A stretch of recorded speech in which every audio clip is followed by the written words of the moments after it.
Session, we are going to talk about the fundamentals that are required in order to understand the data structure. So, hey everyone, welcome you all to Mayank Codes. And let's begin this session by first understanding the sum of n natural numbers. So, guys, इस video में हम ये करने वाले हैं कि हम हमारे किसी दो दोस्तों को, let's say Ram and the next friend is Ankit. तो राम एंड अंकित को हम एक क्वेश्चन दे रहे हैं जो कि है find the sum of n natural numbers and let's see वो क्या करते हैं. Well over here Ram is a bit smarter than Ankit. Okay, so देखते हैं दोनों क्या करते हैं. सो सबसे पहले हम देखते हैं अंकित ने क्या किया है. So over here you can see that Ankit ने कुछ इस तरीके का एक कोड लिखा है जिसके अंदर उसने एक वेरिएबल डिक्लेयर किया जिसका नाम n है एंड उसने इस वेरिएबल के अंदर इनपुट लिया है यूजर से by saying pass the value and उसने इस इनपुट को पहले टाइपकास्ट किया इंटीजर फॉर्मेट के अंदर एंड जो कि जरूरी भी है क्योंकि इंटीजर इनिशियली जो वैल्यूज होती है उसे स्ट्रिंग फॉर्मेट में स्टोर करता है. सो उस स्ट्रिंग फॉर्मेट को कन्वर्ट करने के लिए इंटीजर फॉर्मेट में उसने यहाँ पे आईएनटी के अंदर इस चीज को टाइपकास्ट किया एंड देन उसने उसे स्टोर करा दिया एन नाम के वेरिएबल के अंदर और ये चीज हमें समझ में आती है. उसके बाद उसने यहाँ पर एक सम इक्वल्स टू जीरो नाम का एक वेरिएबल लेके उसे असाइन कर दिया है जीरो एंड देन उसने यहाँ पे एक फॉर लूप यूज किया. इस फॉर लूप के अंदर उसने आई इन रेंज n+1 लिया है and the reason behind n+1 is that जब भी आप रेंज के अंदर कोई वैल्यू डालते हो, लेट्स से मैंने 5 डाली, तो वो जो रेंज है, वो जो फॉर लूप है, उसकी आई की वैल्यू जाएगी 0 से लेके 4 तक, ना कि 5 तक. So in order to take the range from 0 to 5 मुझे यहाँ पर वैल्यू लेनी पड़ेगी 6. सो इसी रीजन की वजह से उसने यहाँ पर वैल्यू लिया है n+1 ना कि n. ओके, एंड देन यहाँ पर इसके नीचे यहाँ पर इसने एक और स्टेटमेंट लिखा है या कह सकते हैं कि इंस्ट्रक्शन लिखा है या फिर एक स्टेप लिखा है जहां पर उसने लिखा है sum equals to sum plus one and sum equals to sum plus one. Every iteration of this for loop यहां पर ये चीज इंक्रीमेंट होती जाएगी. यहां पर सम के अंदर हम ऐड करते जाएंगे अलग अलग वैल्यूज जो कि होगी 0 1 2 3 4 एंड लास्ट वैल्यू होगी हमारी n एंड हमें ये चाहिए, हमें चाहिए sum of n natural numbers and हमें यहां पर वो चीज मिल भी रही है. So let me just try to run this code to see what exactly is working, is this program working or not. So यहाँ पर मैं लिखता हूँ 10 एंड 10 का सम है जो मुझे पता है, मैंने 10th में पढ़ा था एंड आई नो दिस, वो 55 ही आता है. तो let me just run this code and see and yes वो 55 ही आ रहा है. But what if I am passing 5, इस केस में शायद आंसर मेरा 15 आएगा and if I run this code see I am getting 15. If I pass another values like 3 then I will be getting 6 and इस तरीके से मैं यहाँ पर चेक कर सकता हूँ अलग अलग वैल्यूज के लिए और मुझे आंसर मिलता रहेगा. एंड वेट अ मिनट, यहाँ पर अंकित ने राम से पहले मुझे आंसर दे दिया. आई गेस मेरा टास्क कंप्लीट हो चुका है. बट उससे पहले लेट मी चेक कि आखिर राम क्या कर रहा है, बिकॉज राम तो स्मार्टर है अंकित से एंड अभी तक उसका आंसर नहीं आया. वेल आई गेस अब तक राम का आंसर आ चुका है. एंड वेट अ मिनट, ये उसने क्या लिखा है, ये तो कोई प्रोग्रामिंग लैंग्वेज नहीं है बट ये एक एल्गोरिथम है. एंड गाइस इस सेशन में हम थोड़ी बहुत एल्गोरिथम के रिलेटेड भी बात करने वाले हैं. वेल एल्गोरिथम बेसिकली हम सेट ऑफ इंस्ट्रक्शंस को बोलते हैं जो कि हम लिखते हैं कि हमें क्या करना है. सपोज मेरा यहाँ पे टास्क जो है वो ये है कि मुझे फाइंड करना है सम ऑफ n नेचुरल नंबर्स. सो इस टास्क को परफॉर्म करने के लिए जो इंस्ट्रक्शंस होंगे वो मैं कुछ इस तरीके से इंग्लिश लैंग्वेज के अंदर लिखने वाला हूँ जहां पर मैं ये बताऊंगा कि मैं एक वेरिएबल डिक्लेयर करूंगा, जैसे कि इसने बताया यहाँ पर मैं n डिक्लेयर कर रहा हूँ, देन मैं यहाँ पर सम डिक्लेयर कर रहा हूँ. इस तरीके से मैं चीजों को अच्छे से इंग्लिश के अंदर लिख दूंगा. एक इंस्ट्रक्शन में इस तरीके से फॉर्मेटेड एक इंस्ट्रक्शन सीक्वेंशियल वे में मैं यहाँ पर सारे के सारे इंस्ट्रक्शंस को लिख दूंगा. ओके, सो यहाँ पर देखते हैं राम ने क्या लिखा है. वेट अ मिनट, राम ने यहाँ पर कुछ ज्यादा ही अमेजिंग चीज लिखी है गाइस. राम ने लिखा है declare a variable named as n. Okay, ये तो बहुत सिंपल सी बात है. यहाँ पर उसने एक और चीज लिखी है सम एज इंटीजर जो कि बहुत सिंपल सी बात है. एंड यहाँ पर उसने read N number N. Okay, ये भी हमें पता है, हमने यहाँ पर ऑलरेडी किया ही था ये चीज. हमने यहाँ पे एन को रीड करवाया था यूजर से एंड यही राम बोल रहा है. ठीक है, उसके बाद राम ने यहाँ पर बोला है sum equals to n into n+1 divided by 2. Okay, and then उसने यहाँ पर सम को प्रिंट करवा दिया. Wait a minute, this was not what I was thinking about because if you see the code of Mayank, wait a minute, Ankit, then Ankit ने यहाँ पर बहुत सारी चीजें लिखी है. अंकित ने यहाँ पर सम को इनिशियलाइज किया जीरो से, देन अंकित ने यहाँ पर फॉर लूप यूज किया है to find the sum of the n natural numbers. But जब हम राम के कोड को देखते हैं तो हमें ऐसी कोई चीज देखने को नहीं मिलती है. हमें डायरेक्टली यहाँ पर एक इक्वेशन देखने को मिल रही है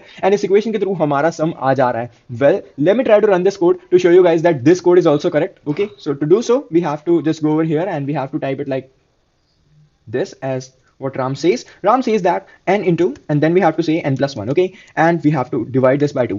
So जैसे मैं इस चीज को लिखता हूं मैं यहाँ पे प्रिंट करवा देता हूं सम को. and if I do so let me just try to run this code again and now let me pass 10. so 10 का आंसर अब तो आपको बताया 55 आने वाला है. and if I run this code see I'm getting 55 and that's what I want. okay, so यहाँ पर हमें राम का आंसर भी सही मिलता है एंड अंकित का आंसर भी सही मिलता है. But I guess Ankit is a winner because उसने पहले आंसर बताया था. But according to the great programmer, if you are a great programmer, if you are a good programmer, then according to you this program should be correct. And Ankit ने जो लिखा था वो उतना एफिशिएंट नहीं होना चाहिए. वेल इसके पीछे का रीजन ये है कि यहाँ पर एक सिंगल लाइन स्टेटमेंट है जिसके थ्रू हमें हमारा सम की वैल्यू मिल रही है. बट जब हम बात करते हैं अंकित के प्रोग्राम की, उसमें उसने फॉर लूप यूज किया था. For loop number of times run करेगा, जितना इनपुट होगा उतने टाइम्स वो जितना पेन की वैल्यू होगी उस हिसाब से वो घूमेगा एंड उसमें हमारा टाइम वेस्ट होगा. तो हमारा जो मोस्ट एफिशिएंट प्रोग्राम अगर हम बोलते हैं किसी चीज को तो ये वाला प्रोग्राम होता है क्योंकि यहाँ पर हम एक सिंगल लाइन इंस्ट्रक्शन यूज कर रहे हैं. एंड अंकित के प्रोग्राम में हमें मल्टी लाइन इंस्ट्रक्शन यूज करने पड़ेंगे, या तो हम कह सकते हैं हमें मल्टीपल साइकिल्स के थ्रू जाना पड़ेगा. ज्यादा टाइम लगेगा, इसमें कम टाइम लगेगा. तो यही हमारे सेशन का डिस्कशन होने वाला है कि हमें फाइंड करना है कि कौन सा प्रोग्राम ज्यादा एफिशिएंट होगा, कौन सा प्रोग्राम कम एफिशिएंट होगा। एंड इसी डेटा स्ट्रक्चर के फॉर्मेट में हम बोलते हैं time complexity, space complexity and all. तो यहाँ पर हम बात करने वाले टाइम कॉम्प्लेक्सिटी के बारे में एंड स्पेस कॉम्प्लेक्सिटी के बारे में। Well, space complexity and time complexity को हम अगर टेक्निकल टर्म्स में डिफाइन करते हैं तो वो होता है हमारा amount of time taken by algorithm और a program to run for a particular input. Okay, so ये amount of time को हम बोलते हैं time complexity, and amount of a memory taken by the program to run a given input is known as the space complexity. Well, आपको पता है कि यहाँ पर हमने एक प्रोग्राम रन किया है, उसको कुछ अमाउंट ऑफ टाइम लगेगा, तो वो होता है हमारा time complexity. And at the same time उसे कुछ स्पेस भी लगेगी, उसे मेमोरी में चीजें स्टोर भी करनी होगी, तो उसे अपन बोलते हैं स्पेस कॉम्प्लेक्सिटी। ठीक है, तो अब हम बात करते हैं यार कि क्या इंपॉर्टेंट है, टाइम कॉम्प्लेक्सिटी या स्पेस कॉम्प्लेक्सिटी। वेल, आजकल के जो सीपीयूज एंड मॉनिटर्स या फिर हम कह सकते हैं आजकल के जो हमारे पास डेटा स्टोरिंग डिवाइसेज है वो काफी ज्यादा स्ट्रॉन्ग होते हैं। इवन फोन के अंदर हमारे पास 64 GB तक का डेटा आ जाता है। एंड हम लैपटॉप की बात करते हैं तो हमारे पास 2-2 टेराबाइट तक का डेटा स्टोरेज अवेलेबल होता है। एंड हमारे पास रैम भी होती है, मिनिमम 8 GB की तो आजकल सबके पास होती है। तो इस केस की वजह से हम यहाँ पर हमारे स्पेस कॉम्प्लेक्सिटी को इतना ज्यादा प्रायोरिटी नहीं देते जितना प्रायोरिटी हम टाइम कॉम्प्लेक्सिटी को देते हैं, क्योंकि टाइम हमारे पास ज्यादा नहीं है बट स्पेस हमारे पास बहुत सारी है। तो अब हम बात करते हैं टाइम कॉम्प्लेक्सिटी के बारे में, ट्राई करते हैं समझने की किस तरीके से टाइम कॉम्प्लेक्सिटी को हम स्टडी करते हैं, किस तरीके से हम किसी प्रोग्राम की टाइम कॉम्प्लेक्सिटी निकालते हैं। हालांकि यहाँ पर आपको देखते ही पता चल रहा है कि यार ये वाला प्रोग्राम कम टाइम में रन होगा एंड अंकित वाला प्रोग्राम ज्यादा टाइम लेगा, बट फिर भी इस चीज को और एफिशिएंट वे में समझने के लिए हमारे पास कुछ सेट ऑफ रूल्स होते हैं जिसे हम बोलते हैं asymptotic analysis. So what is asymptotic analysis? ये एक एनालिसिस होता है। बेसिकली हम असिम्प्टोटिक एनालिसिस पढ़ रहे हैं तो एनालिसिस तो हो गई। एनालिसिस होता है एक प्रोग्राम का जहां पर हम बात करते हैं 3 केसेस के बारे में, worst case, average case and best case. तो वर्स्ट केस में बेसिकली ये होता है कि हमें यहाँ पर यार कुछ चीजें दी जाती है, हमें उसके थ्रू उस प्रोग्राम को रन करना होता है। तो हमारे पास इनपुट होता है, उससे हमें प्रोग्राम को रन करना होता है सेट ऑफ इनपुट के साथ। तो हम वर्स्ट केस में उस टाइम की बात करते हैं जिसमें हमें लॉन्गेस्ट टाइम लगने वाला है, मतलब एक ऐसा इनपुट जिसके लिए मुझे लॉन्गेस्ट टाइम लगेगा अपने प्रोग्राम को एग्जीक्यूट करने में। वैसे ही हमारे पास होता है एवरेज केस, जहां हम एवरेज टाइम की बात करते हैं। हमारे पास होता है बेस्ट केस, जहां मुझे सबसे कम टाइम लगने वाला है उस प्रोग्राम को रन करने में। सो यहाँ पर मेरे पास एक एग्जांपल है, लिस्ट या फिर एरे मान सकते हो आप इस चीज को, एंड मुझे इस एरे को शॉर्ट करना है। तो लेट्स सी सबसे कम टाइम किस केस में लगता है। तो यहाँ पर मैं सबसे पहले बेस्ट केस के साथ स्टार्ट करता हूँ। बेस्ट केस में बेसिकली मेरे पास यहाँ पर एक इनपुट इस तरीके से डिफाइन किया हुआ है, मुझे यहाँ पर बताना है कि क्या ये इनपुट मैं शॉर्ट कर सकता हूँ, एंड कर सकता हूँ तो कितने टाइम में, है ना। मतलब मुझे कितने इंस्ट्रक्शंस लगाने पड़ेंगे, total instruction in the sense of कि मुझे कितने वैल्यूज को इस तरीके से स्वैप करना पड़ेगा ताकि मेरा ये चीज जो है शॉर्टेड हो जाए। तो मैं यहाँ पे जब इन वैल्यूज को देखता हूँ तो सबसे पहले 5 है, 5 ऑफ कोर्स 9 से छोटा है, एंड देन मेरे पास 12 है, 12 ऑफ कोर्स 9 से बड़ा है, एंड 9 12 से छोटा है, एंड यस 5 भी 12 से छोटा है क्योंकि 5 9 से छोटा है, ये आपको पता होगा। Okay, and similarly we have 23 जो कि 12 से बड़ा है, वी हैव 32 जो कि 23 से बड़ा है, वी हैव 41 जो कि 32 से बड़ा है। वेट अ मिनट, ये तो ऑलरेडी शॉर्टेड ही है। And yes guys, this is the best case जहां पर आपको चीजें ऑलरेडी शॉर्टेड फॉर्मेट में मिलती है, जहां पर आपको कोई भी ऑपरेशन करने की जरूरत नहीं पड़ती। इसका मतलब मैं यहाँ पर बोल सकता हूँ ये लिस्ट ऑलरेडी शॉर्टेड है। तो अगर मुझे इस लिस्ट को यहाँ पर लिखना है, मैं यहाँ पर शॉर्टेड लिस्ट लिखूंगा, मुझे जो आउटपुट में मिलेगी वो भी कुछ ऐसी ही होगी। तो यहाँ पर नंबर ऑफ ऑपरेशंस जो मुझे स्वैपिंग में करने पड़े वो यहाँ पर 0 निकल कर आ जाते हैं, इसी केस को हम बोलते हैं best case for a program. Okay, so इसके लिए हमारे पास यहाँ पर नोटेशन होता है जिसे हम बोलते हैं theta notation, and theta notation एक बेसिक नोटेशन फॉर्मेट होता है जिससे आप बेस्ट केस को डिस्क्राइब करते हो। ठीक है, तो अगर आपको इतना ज्यादा समझ नहीं आ रहा तो इट्स ओके, ये टीटा नोटेशन होता है, हम बेस्ट केस को डिस्क्राइब करते हैं। Now let's talk about the average case. Average case वो केस होता है जहां पर आपको कुछ वैल्यूज को स्वैप या फिर कुछ वैल्यूज को चेंज करना होता है अपने प्रोग्राम के अंदर for that particular input. Okay, so यहाँ पर मेरे पास इनपुट कुछ ऐसा है जहां पर पहली वैल्यूज में देख के बता सकता हूं 9 और 5 को मुझे स्वैप करना पड़ेगा। तो सबसे पहले तो मुझे 9 और 5 को स्वैप करना पड़ेगा, तो ये मेरा पहला स्वैप यहाँ पर हो गया। दूसरा मुझे यहाँ पर 23 और 32 के बीच में स्वैपिंग करना पड़ेगा, आपको देखते ही ये चीज समझ आ रही है। And after doing this thing I am done. तो यहाँ पर नंबर ऑफ ऑपरेशंस की अगर मैं बात करूं इस केस के अंदर, तो नंबर ऑफ ऑपरेशंस इस केस के अंदर मेरे निकल के आते हैं 0, बट जब हम इस केस की बात करते हैं तो नंबर ऑफ ऑपरेशंस मेरे हो जाते हैं यहाँ पर 1। ओके, सो यहाँ पर नंबर ऑफ ऑपरेशंस मेरे हो जाते हैं 1 and 2। Okay, so 2 number of operations के साथ मैं इस लिस्ट को शॉर्ट कर सकता हूँ, एंड मैं यहाँ पर अब इस शॉर्टेड लिस्ट को लिख देता हूँ। तो वो होगी 5 9 देन 12 देन 23 32 एंड 41। ओके, अब हम बात करते हैं हमारे लास्ट केस के बारे में। उससे पहले हम देख लेते हैं ओमेगा नोटेशन। पहले एक तरीका होता है एवरेज केस को डिस्क्राइब करने का। अब हम बात करते हैं हमारे last and the most important most fascinating case, that is worst case. And इसमें फैसिनेटिंग बेसिकली ये बिग ओ नोटेशन है जो कि आप बहुत सारी जगह देखते हो, एंड आपको ये चीज पता नहीं क्यों बहुत ही ज्यादा फैसिनेटिंग लगती है, मुझे भी लगती है, पता नहीं क्यों।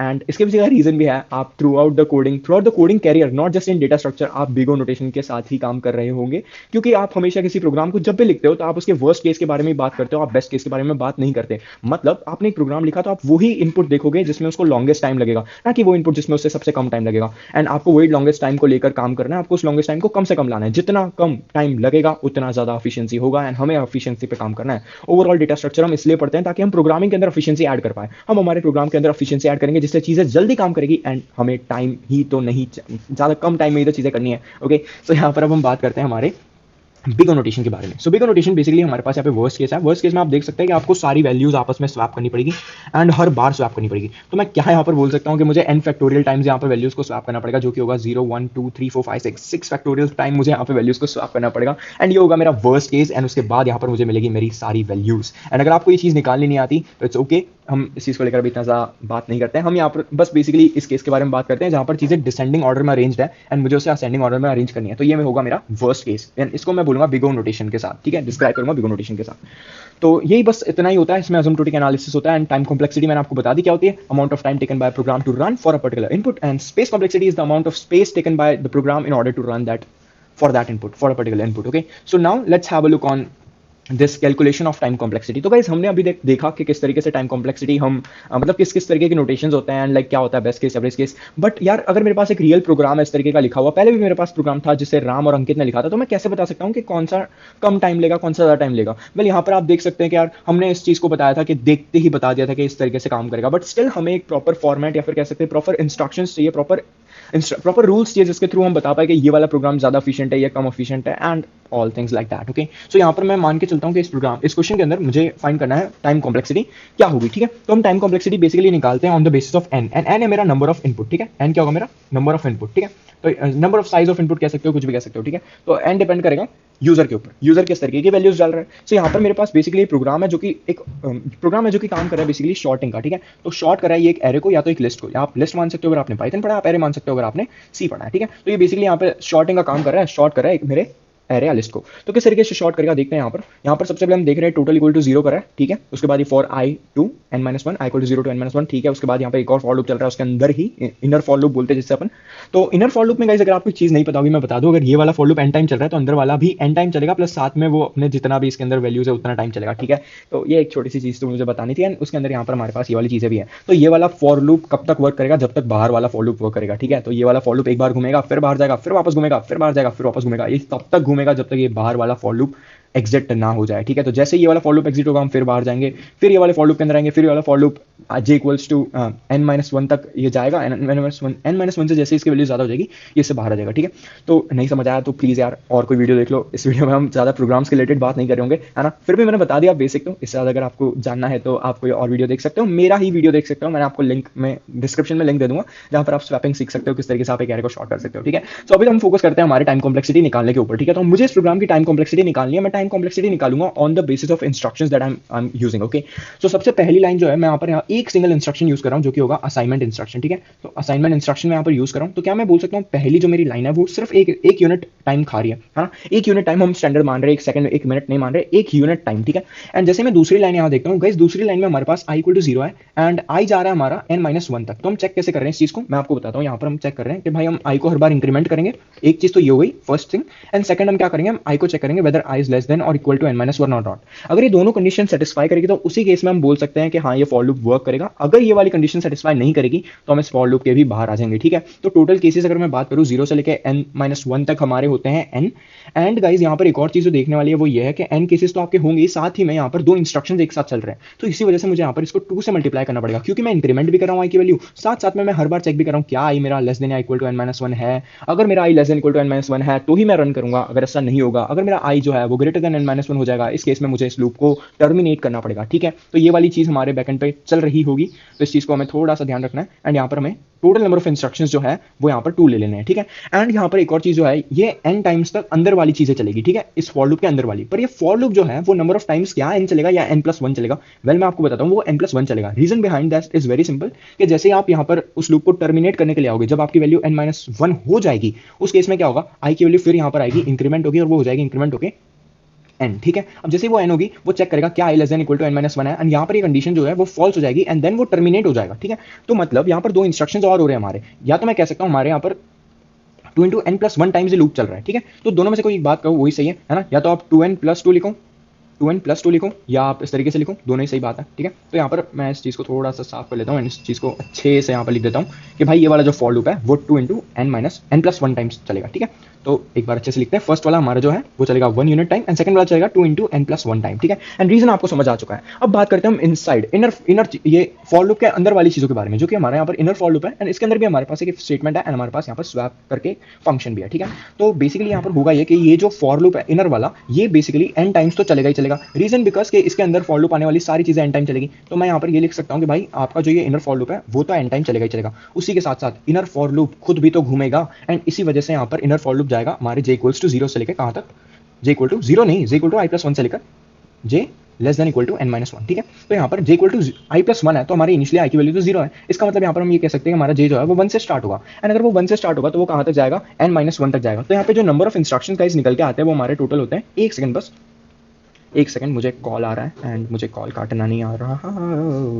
ओके सो ओके छोड़ो कोई नहीं। तो यहाँ पर हमारे पास जो टोटल इंस्ट्रक्शंस है वो है टोटल कितने, क्या कौन से इंस्ट्रक्शन है, ओके। तो हमारे पास यहाँ पर टोटल जो j की वैल्यू आती है वो आती है हमारी कितनी, 1, ठीक है। तो j 1 से स्टार्ट हो रहा है, n-1 तक जा रहा है, ठीक है। तो हम कह सकते हैं टोटल नंबर ऑफ इंस्ट्रक्शंस हमारे पास यहाँ पर n आ रहे हैं टोटल। रीजन बिहाइंड एंड क्या हमारे, तो टोटल नंबर ऑफ इंस्ट्रक्शंस तो देखो आप बोलोगे 1 से लेकर n-1 तक तो n-1 ही होते हैं, है ना। पर अपन को पता है कि भाई वो एक बार और इंक्रीमेंट होगा और चेक करेगा कंडीशन एंड इस बार फॉल्स हो जाएगी तो वो इस लूप के बाहर आएगा, पर चेक तो करेगा ना। एंड इसलिए हम यहाँ पर इसको n-1 नहीं बल्कि n-1+1 जो कि हमारा n ही होता है वो मानते हैं, ठीक है। अगर आपको अभी भी ये चीज़ नहीं समझ आ रही तो थोड़ा सा सोचो यार, फॉर लूप तो n तक ही चलेगा, n-1 तक ही चलेगा, अंदर वाली चीजें भी n-1 तक ही चलेगी, है ना। बट यहाँ पर क्या हो रहा है बेसिकली गाइस, यहाँ पर ये बाहर वाला जो फॉर लूप है ना, ये एक और बार चेक करेगा क्या मेरी वैल्यू अभी इंक्रीमेंट करके भी n-1 से छोटी है या बराबर है। अगर है तो वो फिर अंदर जाएगा, अगर नहीं है तो वो बाहर आ जाएगा एंड इस केस में नहीं है तो वो बाहर आ जाएगा ऑब्वियसली, ठीक है। तो यहाँ पर बस वही चीज़ बताई गई है एंड इसीलिए हमारा ये जो फॉर लूप है ये n टाइम्स तो चलेगा ही बाहर वाले फॉर लूप के बदौलत, क्योंकि ये हमारा जो है इनर फॉर लूप है इसलिए वो n टाइम्स तो वर्क करेगा ही, ये सारी चीज़ें n टाइम वर्क करेगी एंड इसी के साथ साथ ये खुद भी अपने आप भी